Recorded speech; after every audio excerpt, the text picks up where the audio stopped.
আটকানো গেল না শাহবাগমুখী জনস্রোত। পূর্ব নির্ধারিত সময়ের 1 ঘন্টা পর বেলা 12টার দিকে সব বাধা ভেঙে শাহবাগে প্রবেশ করে ছাত্র জনতা। মুহুর্মুহু স্লোগানে কেঁপে ওঠে পুরো এলাকা। বিজয় নিশ্চিত করে গণভবনের উদ্দেশ্যে রওনা হয় তারা। রহমান মজনুর ক্যামেরায় বিস্তারিত জানাচ্ছেন সাইফুল শাহিন।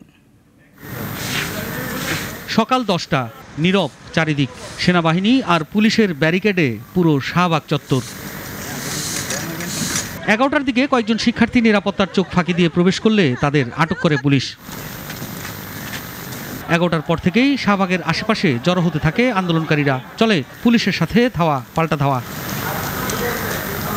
12টা বাজতেই পাল্টে যায় চিত্র। রমনা পার্ক এলাকা থেকে হাজার হাজার শিক্ষার্থী ঢুকে পড়ে শাহবাগ চত্বরে। এ সময় সেনাবাহিনী তাদের ব্যারিকেড সরিয়ে নেয়। শিক্ষার্থীরা ফুল দিয়ে সেনা সদস্যদের শুভেচ্ছা জানায়।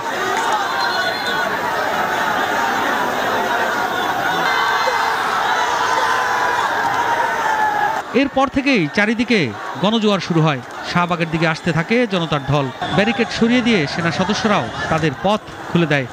এই মুহূর্তে কিন্তু ছাত্র জনতা শাহবাগের অভিমুখ হয়েছে এবং পিজি হাসপাতালের সামনে, ইন্টারকন্টিনেন্টাল হোটেলের সামনে কিন্তু দিয়ে তারা প্রবেশ করছে। আপনারা দেখছেন সেনাবাহিনী পুলিশ কিন্তু তাদের রাস্তা করে দিয়েছে ভেতরে যাওয়ার জন্য।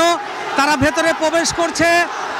সমস্ত ছাত্র জনতা কিন্তু এই মুহূর্তে প্রবেশ করছে শাহবাগের দিকে এবং কিছুক্ষণ আগেও কিন্তু মৎস্য ভবন দিয়ে যে রাস্তাটি, সেদিক দিয়ে কিন্তু হাজার হাজার শিক্ষার্থী কিন্তু ভেতরে ঢুকেছে এবং তারা শাহবাগে অবস্থান করছে।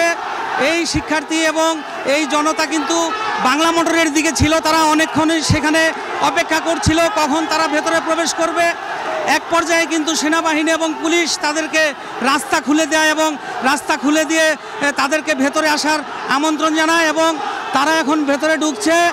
হাজার হাজার হাজার হাজার শিক্ষার্থী এবং সাধারণ মানুষ, জনতা, অভিভাবক সবাই কিন্তু তাদের সাথে সামিল হয়েছে।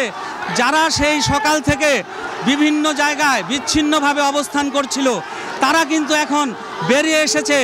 তারা কিন্তু এখন শাহবাগ অভিমুখে হয়েছে এবং চারিদিক থেকে শাহবাগের দিকে যতগুলো সড়ক রয়েছে সমস্ত সড়ক দিয়ে কিন্তু শিক্ষার্থীরা কিন্তু শাহবাগে প্রবেশ করছে। এখন এই মুহূর্তে শাহবাগের অবস্থা একেবারেই উৎফুল্ল এবং স্লোগানে মুখরিত। এখানে যদিও কোনো সহিংসতার ঘটনা ঘটছে না, পুলিশ এবং সেনাবাহিনী কিন্তু নীরব ভূমিকা পালন করছে। তারা তাদেরকে স্বাগত জানিয়েছে, তারা তাদেরকে ভেতরে যাওয়ার জন্য রাস্তা করে দিয়েছে। এখানে কোনো সহিংসতা নেই, এখানে কোনো ভাঙচুর নেই, কোনো অগ্নিসংযোগ নেই। সবাই শুধু বিভিন্ন ধরনের স্লোগান দিয়ে, নতুন বাংলাদেশের স্লোগান দিয়ে তারা কিন্তু শাহবাগে প্রবেশ করছে।